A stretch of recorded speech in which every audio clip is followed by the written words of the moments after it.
Y bueno, pues tenemos que continuar con nuestro siguiente participante, que la realidad es que no hemos de decir que su trayectoria es mediana, sino todo lo contrario, es una profesional que a través del tiempo se ha trascendido y que ha hecho un gran camino en la parte de ambiental y de seguridad industrial también. Les quiero presentar con mucho gusto a la doctora Aida Lucía Fajardo Montiel. Ella nos va a platicar del suelo y mi rol de liderazgo ambiental.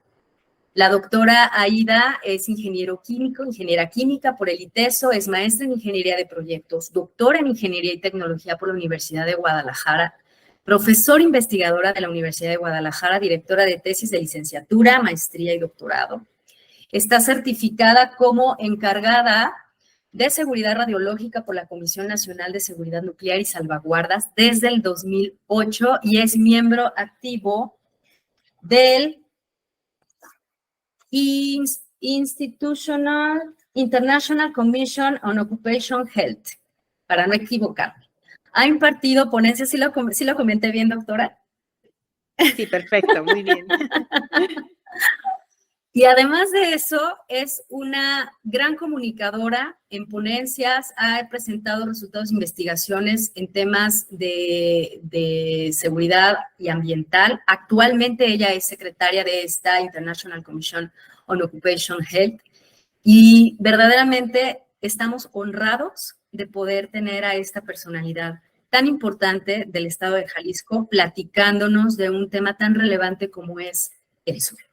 Sin más preámbulo, le cedo el micrófono, doctora, y quedamos aquí al pendiente de su ponencia. Muchas gracias. Muchas gracias por la invitación y muchas gracias por la presentación tan bonita. Muchas gracias. Me hacen feliz iniciando el día. Y bueno, pues comparto con ustedes. Creo que ya hay propiedades para compartir la pantalla, ¿verdad?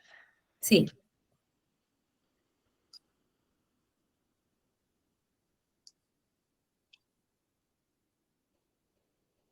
Ay, no se ve. Ahí está. Yo detuve la mía para que usted pudiera presentar. Ah, ok, perfecto, muy bien. Entonces, ¿ya se está compartiendo mi pantalla? Todavía no. No, no se ve. No se ve, ¿verdad?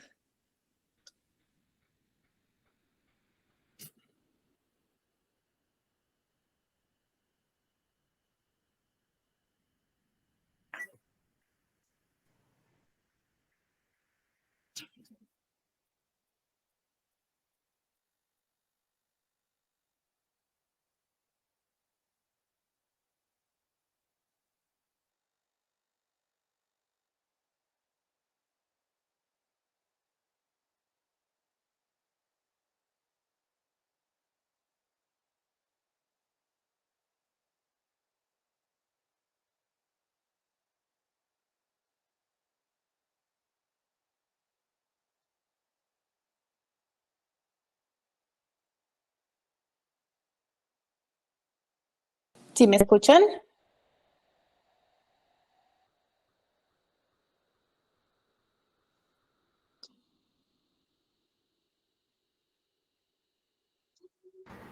Sí, sí lo escuchamos, doctora. Ok, perfecto.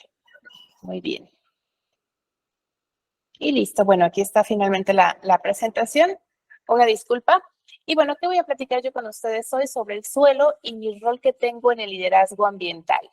Bueno, pues el suelo a veces es un área que no nos fijamos mucho si está contaminada o no, como que es más famosa el agua o el aire, ¿no? Pero bueno, déjenme decirles que el suelo es sumamente importante. Él puede tener una capacidad para disminuir la eficiencia de nuestros ecosistemas para producir bienes o prestar servicios.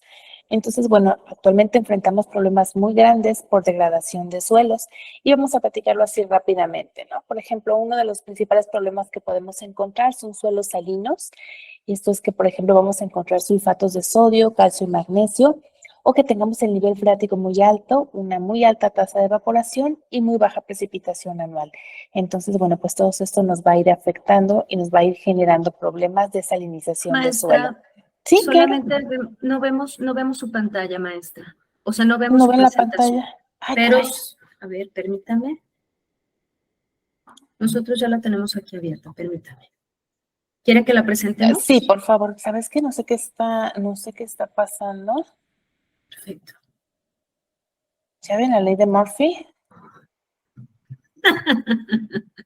Murphy hizo su aparición aquí. A ver, déjame regresar a la presentación.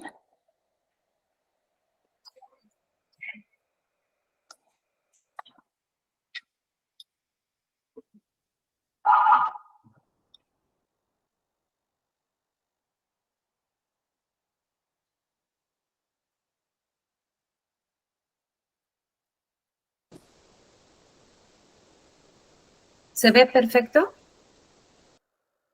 Creo que no, ¿verdad? Permítame, déjenme ponerlo en modo presentación. Permítame.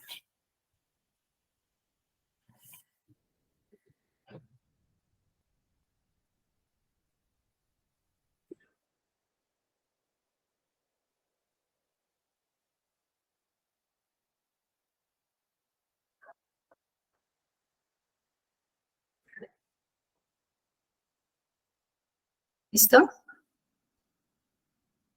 Perfecto, ya estamos teniendo ahí reacciones de que se ve perfecto. Voy a cerrar mi micrófono. Súper. Lista, Ok, maestra. muchas gracias. Voy a la primera diapositiva, usted me va diciendo cómo voy avanzando. Claro, pues pasamos a la siguiente, por favor. Muchas gracias. Y bueno, vamos platicando un poquito sobre la importancia del suelo, ¿no? Y les comentaba yo que el suelo es a veces no muy famoso en cuestiones ambientales, ¿no? Siempre nos enfocamos más al agua, al aire, pero el suelo a veces no nos damos cuenta de la magnitud que tiene, ¿sí?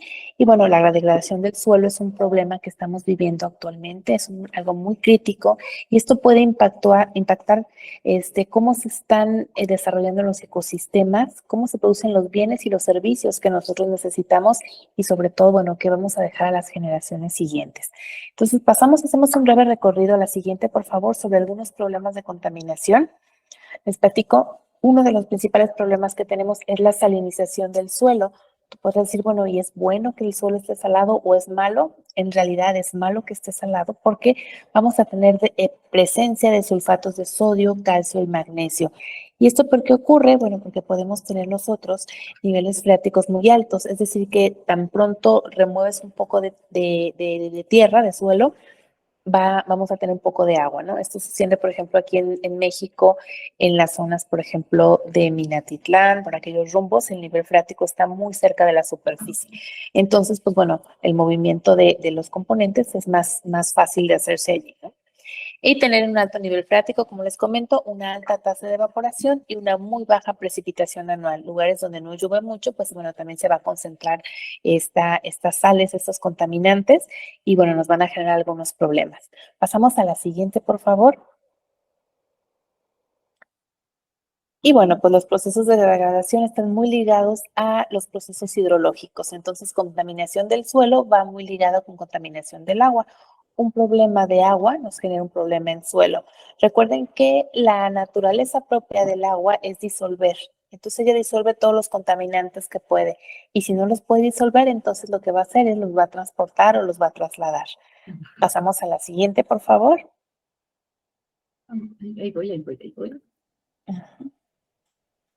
Y bueno, entonces esto nos va a llevar a la erosión, ¿no? Entonces es un indicador principal de la degradación del suelo. Podemos tener degradación hídrica, o sea, porque está pasando una corriente de agua, o puede ser eólica, o sea, por cuestión del aire, ¿no? Entonces, esos son los principales problemas que nos enfrentamos y la erosión se va a dar cuando se pierde la cubierta natural del suelo, ¿sí? Ese como musguito, ese pastito pequeñito, es como si fuera su pielecita. En el momento en que se pierde, pues bueno, queda expuesto a la intemperie, ¿no? Que también es el intemperismo. Pasamos a la siguiente, por favor. Y bueno, tenemos también un proceso de lixiviación. Cuando un disolvente líquido se pone en contacto, entonces, pues bueno, se va permeando y ahí es como podemos tener este proceso, ¿no? Con la lixiviación. Vamos a la siguiente. Y bueno, pues vamos aprendiendo también que hay una interacción muy fuerte del suelo con otros componentes ambientales, ¿sí? Hay muchísimas especies de invertebrados que vamos a encontrar en un solo metro cuadrado de suelo. ¿sí? Lombrices, y cantidad de especies que son parte, bueno, pues de nuestros ecosistemas y es parte también de la salud propia de la tierra, ¿no? Del suelo. Continuamos. Y bueno, pues también tenemos algunos tipos de contaminantes que podemos nosotros controlar, esos son los más importantes, ¿no? Estamos hablando, por ejemplo, de contaminantes agrícolas o contaminantes industriales, aquellas descargas que no podemos controlar, sean líquidas o sean sólidas, pues bueno, van a ir a impactar al suelo, ¿no? Les comento, el agua disuelve todo lo que puede y lo que no puede disolver lo transporta y así es como llega al suelo o llega al subsuelo, se contaminan los mantos freáticos, hacemos extracción de agua y resulta que está contaminada, pero no es que está contaminada en forma desconocida, ¿no? Sino simplemente pues se fueron infiltrando estos contaminantes. Pasamos a la siguiente, por favor. Y bueno, también algunos accidentes ambientales pueden generarse algún problema, algún derrame no controlado. Y bueno, pues para eso ya después revisarán ustedes que existen algunos seguros ambientales que tienen que tener las empresas o aquellas que transportan residuos peligrosos, pues también tienen sus documentos que los avalan, que tienen la capacidad de responder ante una emergencia de este tipo. Entonces vamos a la siguiente, por favor. Y bueno, pues aquí nada más una imagen de la acumulación de suelo en sales que podemos tener, incluso hasta la podemos llegar a ver en forma natural. Aquí en Jalisco tenemos una laguna, es la laguna de Sayula, que es precisamente de agua salada, pero no es porque tenga conexión con el mar. Algunas veces se pensó que estaba conectado con el mar Chapálico, pero después, bueno, por diferencia de temperaturas nos dimos cuenta que no era ese el caso. Y entonces, bueno, pues ahora aprendimos que es una laguna salada y esta es precisamente por toda la erosión que hay en las montañas. Llegan tolvaneras, es una zona muy propensa a tener tolvaneras. Y fíjense que se construyó una carretera justo en la mitad de la laguna, ¿no? Entonces partió la laguna en la mitad, dejando, pues bueno, una afectación muy fuerte. Esta carretera se hizo hace muchos, muchos años y tiempo atrás, bueno, también se declaró un sitio Ramsar, pero pues ya era demasiado tarde, ¿no? Ya se había construido la carretera y bueno, es el vivo ejemplo de una laguna de agua salada que no tiene nada que ver con el mar al ser una cuenca endorreica. Sí, una cuenca endorreica es que no tiene salida al mar. Sin embargo, la situación de contaminación pues es bastante fuerte. Pasamos a la siguiente, por favor. Y bueno, también la aplicación de fertilizantes y algunos pesticidas, pues bueno, pueden alterar las cantidades de nitrógeno y fósforo que tenemos en el suelo. Vamos a la siguiente. Y bueno, como les comentaba, los pesticidas también nos van a afectar, son agentes químicos o biológicos para proteger cultivos, insectos, malas hierbas, enfermedades y todo eso, pero bueno, también nos va a tener alguna afectación en el ecosistema propiamente. Y bueno, pues hay que tener mucho cuidado con esto. Afortunadamente, bueno, pues ahora con la disponibilidad de hojas de seguridad de materiales y todo eso, pues bueno, podemos ver cuáles son los efectos que hay y seleccionar el mejor producto para el servicio que requerimos. Y bueno, en este momento no estamos en contra del crecimiento o de la industrialización en ningún momento, sino simplemente hacerlo, pero de una forma ordenada y de una forma acorde al cuidado del medio ambiente. Nos vamos a la siguiente, por favor. Y bueno, tenemos también contaminación por metales pesados. Esto es muy común en agua y también lo es en suelo, ¿no? Entonces, bueno, pues por ejemplo, en refinerías, plantas de manufactura de vehículos, centrales eléctricas, fábricas de aluminio, industria electrónica y metalúrgica, lo vamos a encontrar. Y bueno, pues también es el que tener especial cuidado en estas descargas o en estas salidas, efluentes de ya sea líquidos o sean salidas sólidas de los productos, pues que se manejen de una forma adecuada, ¿no? Entonces, pues mi rol, si estoy yo en un área ambiental, pues va a ser de tener mucho cuidado quién se lleva este tipo de residuos, cómo los traslado y entender que yo soy responsable hasta que lleguen a su destino final. O sea, no solamente es ya lo entrego a mi proveedor y me olvido, sino que voy a ser responsable, voy a ser copartícipe y me voy a preocupar porque llegue a su destino final de forma correcta y también este destino sea adecuado. Pasamos a la siguiente y bueno, pues hay un control adecuado que podemos tener dentro de las organizaciones. Aquí yo les puse una pequeña diapositiva sobre qué es lo que se espera, por ejemplo, de un almacén de químicos o de un almacén de residuos. Bueno, porque bueno, esos son los principales problemas de contaminación que podemos tener al suelo dentro de las empresas o de las organizaciones, ¿sí? Ya bueno, en casa ya será diferente el tratamiento que tú sigas, el seguimiento, pero bueno, por lo general eso sería dentro de una empresa, ¿no? Con sus salidas de emergencia, sus extintores, sus contenedores en caso de algún derrame, sus hojas de seguridad de material es muy importante para que todos sepamos qué hacer en caso de un accidente, de una condición adversa, tener una ventilación e iluminación adecuada y estar debidamente cerrado y resguardado. Nos vamos a la siguiente, por favor. Y bueno, ¿qué podemos hacer nosotros también con esto? Pues bueno, tener plena conciencia de lo que podemos nosotros hacer en caso de un derrame, ¿sí? Tener, por ejemplo, nuestras brigadas para control de derrame, nuestros kits para control de derrame. Les digo que aunque sea una descarga líquida, va a impactar en cierta forma pues al suelo, ¿no? Que es lo que ahorita es nuestro motivo de la plática. Entonces, protegerlo lo más posible y bueno, pues de forma inadecuada podemos tener concentraciones muy, muy altas en muy poco tiempo, en muy poco espacio o superficie. Y bueno, creo que después verán más adelante las técnicas de remediación de suelo que no son nada económicas y bueno, pues es crítico el poder realizarlas para subsanar el suelo. Sí, continuamos a la siguiente, por favor. Y bueno, aquí les pongo algunas imágenes de los kits para control de derrame, sobre todo si tengo algunos residuos con características CLETIP, que son corrosivas, reactivas, explosivas, tóxicos o biológico-infecciosos. Pues bueno, asegurar contacto con el equipo de protección personal, que tu personal sepa cuál es, que lo utilice adecuadamente y que también se disponga de forma correcta cuando ya no se debe utilizar, ¿no? Y bueno, aquí les puse, como les comentaba, unas imágenes de los kits para control de derrames que los pueden encontrar en forma comercial, pues de una forma muy rápida. Y bueno, siempre asegurar que sus líderes ambientales se aseguren de que estén en buen estado, que estén completos y disponibles para su uso. Continuamos con la siguiente. Y bueno, pues también especial cuidado en los materiales peligrosos. Ahorita hablábamos de residuos, pero también, bueno, aquellos productos que nos llegan como materia prima, que puedan ser corrosivos, reactivos, bueno, pues también debemos de tener nuestras hojas de seguridad de materiales y nuestros protocolos dentro de las organizaciones. Entonces, esta, pues les digo, es una de las principales actividades que tienen que hacer los líderes ambientales, ¿no? Cuidar las entradas, las salidas y asegurar un buen manejo del suelo en la periferia donde está colocada la empresa, la institución o el servicio que estamos proporcionando. ¿Sí? Continuamos a la siguiente.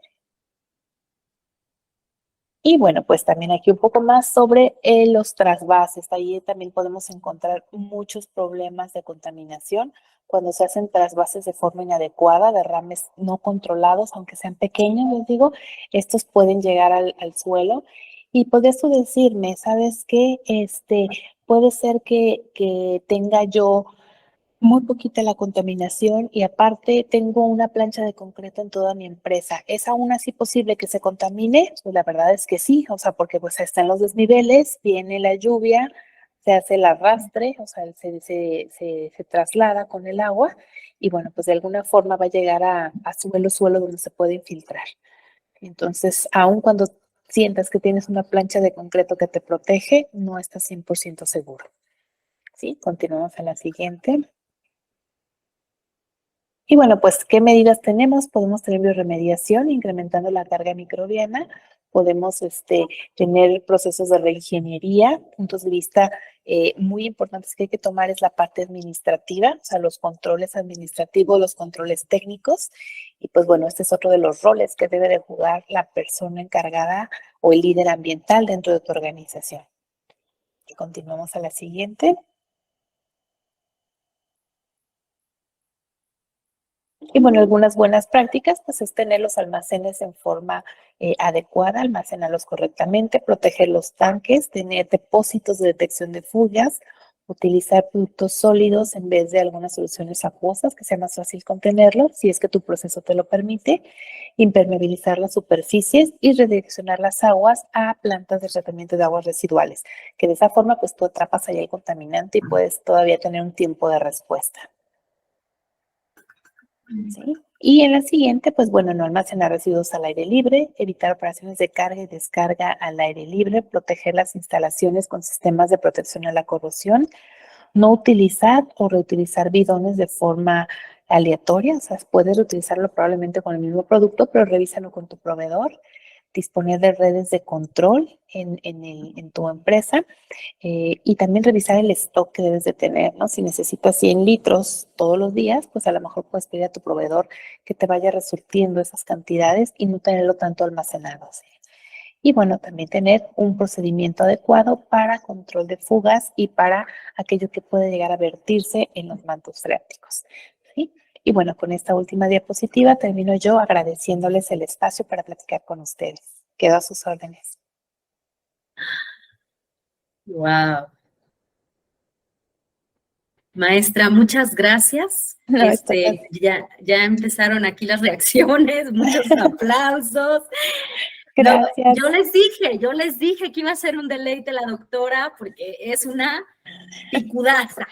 Muchas gracias. No hay manera, miren, ¿qué hubo? Ya están levantando la mano, vamos a ceder el micrófono. Aquí está, voy a empezar primero una pregunta leída y una pregunta hablada, ¿va? Si se saliniza el suelo, puede regresar con pregunta Mayra Dolores Martínez. Si se saliniza el suelo, se puede regresar a sus condiciones naturales y, aunque que depende del grado, se tiene un estimado de en cuánto tiempo podría regresar a las condiciones anteriores. Uy, qué difícil. Bueno, sí puede regresar a las condiciones anteriores con diferentes tipos de tratamiento. Habrá que hacer una caracterización. Normalmente lo que se hace es se sacan como si fueran unos pilotes, o sea, y sacas una barra completa, un tubito, y puedes ir analizando qué tipo de contaminantes hay y qué es lo que te conviene hacer en cada uno de ellos. El tiempo va a depender del tipo del suelo, del tipo de tratamiento que vas a seguir y sobre todo, pues los recursos económicos que tenga la empresa para trabajar en esto, ¿no? Normalmente los procesos de remediación de suelo son muy costosos y esto es porque hay que hacer un movimiento completo de tierra, ¿no? Entonces es muy, muy caro.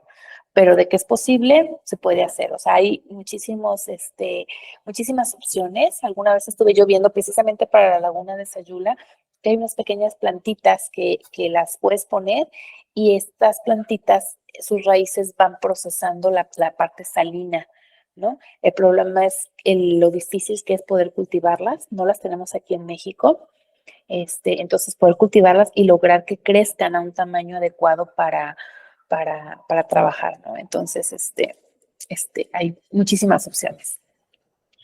Muy bien, siguiente pregunta, por favor. Aquí habían platicado, alguien levantó la manita. Lirio Cristela Salgado, adelante, por favor, con tu pregunta. Abre tu micrófono, por favor. Ok. No. ¿No se ve? No, Lirio, como que algo sucedió ahí. Algo sucedió ahí. Siguiente, a ver si podemos visualizar al siguiente. Tenía también su inquietud, maestra, permítame.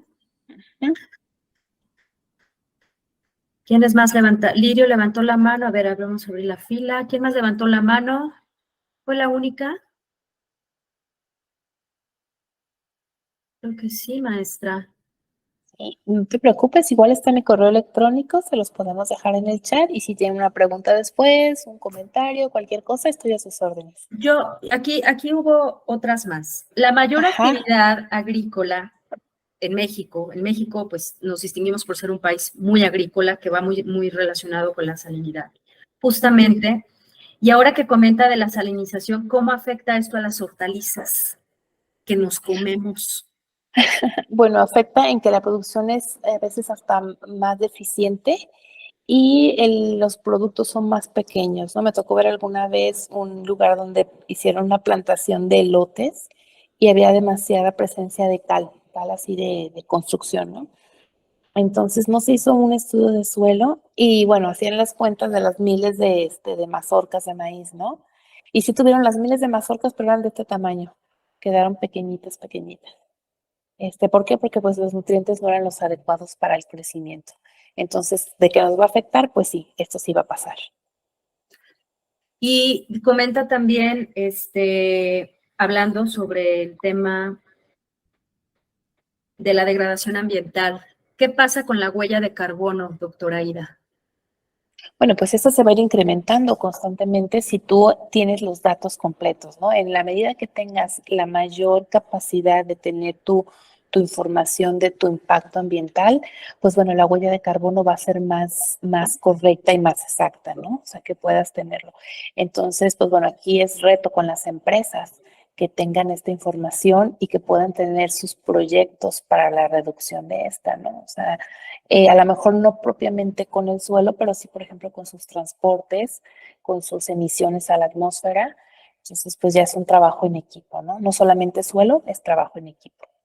Finalmente, ¿cuál sería la conclusión? Ya nos dijo el tema de que tenemos que tener el impacto ambiental, hoy ahorita que comentaba sobre la laguna de Sayula, que se construyó esta laguna mucho antes y que pues realmente hubo una impactación muy severa en la parte ambiental. ¿Cómo el impacto ambiental va a generarnos las guías que a nosotros como líderes de los sistemas ambientales nos permitan ser efectivos en el seguimiento que tengamos que hacer? Pues bueno, en la medida que lo estemos respetando, esto que pasó con la laguna de Sayula, yo creo que era como unos 25 años que se construyó la carretera, porque bueno, aprendimos muy bien que la forma más fácil de unir dos puntos era una línea recta. Entonces, cuando unieron Guadalajara con la zona final, pues que era entroncar con la autopista a Colima y a Manzanillo, trazaron la línea y pues atravesó la laguna y dijeron, pues la atravesamos, no hay problema. Y como en el tiempo de la que se construyó, esta laguna estaba seca porque es de temporal, entonces pues no hubo problema para construirla. El problema fue ya cuando empezó a llover y llegó la vida a la laguna, ¿no? Entonces se dieron cuenta que habían dividido y la afectación que tenían. ¿Cómo nos va a servir esto? Pues bueno, respetando el hacer los estudios de impacto ambiental previo a cualquier modificación que se haga. El problema es que si no se revisa y no se ve el impacto que va a tener previo a la construcción, cuando lo estés haciendo ya es demasiado tarde.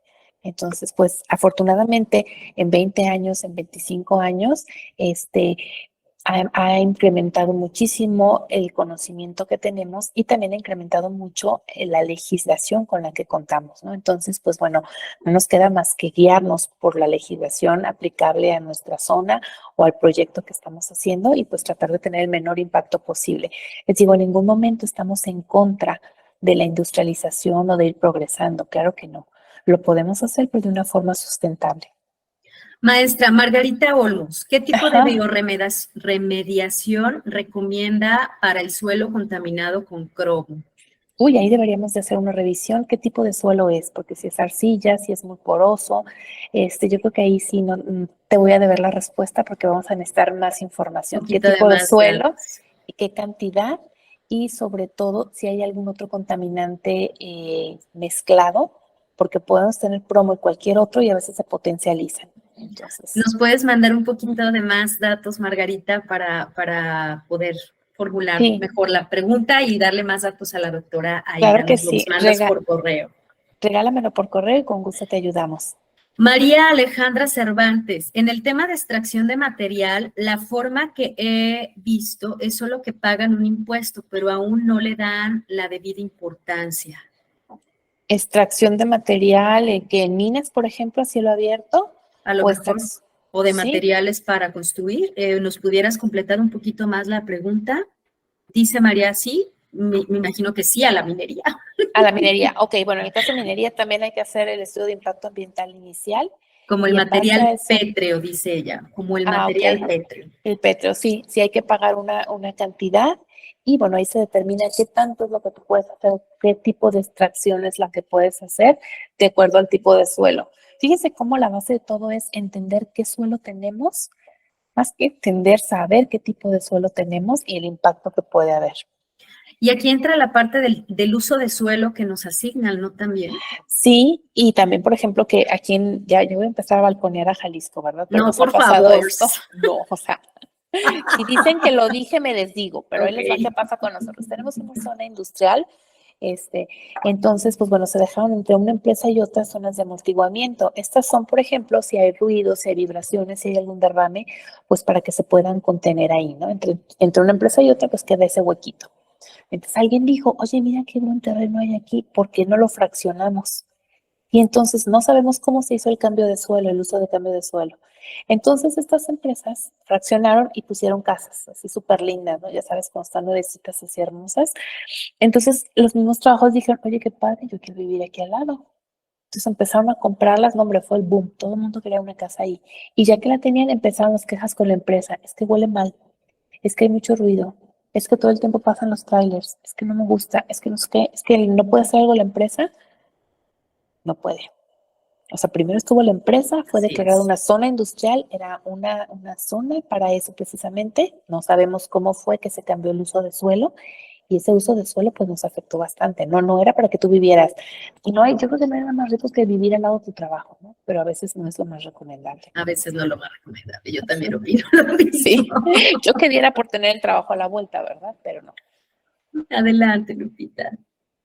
Maestra Lupita.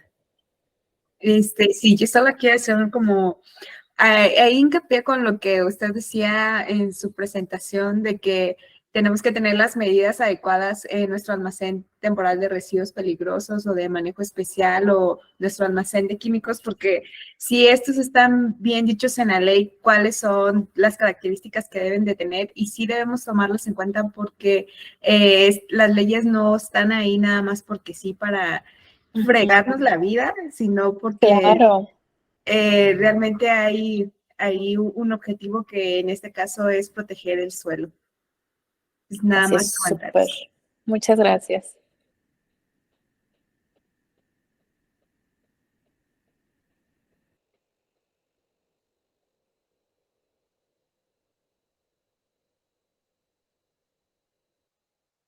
De acuerdo, Lupita. Y qué importante comentar, haciendo ya la conclusión del tema de la doctora Ida, que el rol de liderazgo que todos y cada uno de nosotros deberíamos de tener en el tema de suelo, pues no solamente va en el tener la licencia de funcionamiento y acotarnos solamente a los resolutivos, sino toda esta conclusión va desde los pasivos ambientales, los seguros ambientales, la parte de los resolutivos y las condicionantes de tu impacto ambiental con respecto al suelo, la capacitación y el entrenamiento, doctora, porque tú hablabas del almacén temporal de residuos peligrosos y ahorita la maestra Lupita también refuerza el tema, ¿no? Tu matriz de incompatibilidades de residuos peligrosos es básica, Sí. no puede faltar, ni en tu almacén temporal de residuos peligrosos por un lado, porque también te lo marca la norma, y por el otro lado, la incompatibilidad que debes de tener en tu almacén de químicos. O sea, son dos matrices diferentes, pero que se deben de tener, porque al momento de una emergencia, como tú bien lo acabas de decir, las brigadas tienen que saber con qué están tratando antes de poder hacer cualquier intervención, ¿no? Entonces, qué importante esta parte, las revisiones de los kits de derrames, porque también nos ha pasado que en algunas, no voy a dar nombres, en algunas empresas, en lugar de haber las salchichas, tienen otras cosas totalmente diferentes a las salchichas, ¿no? Entonces, como ser muy respetuosos de para qué son los contenedores, tanto de sustancias químicas como de kits, y buscar estar revisando continuamente las condiciones físicas de nuestros almacenes temporales de residuos peligrosos. Yo creo que también eso es fundamental para la parte de la prevención. Así es. Doctora Ida, pues muchas gracias. Estamos muy felices de que nos haya colaborado. Ya se nos terminó el tiempo de la participación, tristemente, pero la doctora Ida nos va a dejar sus redes sociales, por supuesto. Y nosotros, aquí están diciendo muchas gracias, Jesús del Castillo. Sí, les dije, es una picudaza, un gusto. Gracias. Una picudaza la doctora, la realidad. Y pues vamos continuando pues con nuestra orden del día. Y en este orden de ideas, pues darle el reconocimiento a la doctora Aida por su valiosa participación. Verdaderamente estamos bien felices, bien contentos. Aquí muchas manitas, todos aplaudiendo. Sí, yo también me uno al aplauso, por su destacada participación como ponente en el webinar online Las claves que necesitas saber para lograr un SGA sostenible, celebrado hoy, 5 de junio, Día del Medio Ambiente. Qué mejor manera de celebrar que capacitándote, ¿no? Creo que eso es maravilloso, poder tener esa oportunidad. Mil gracias y pues continuemos con nuestra orden del día.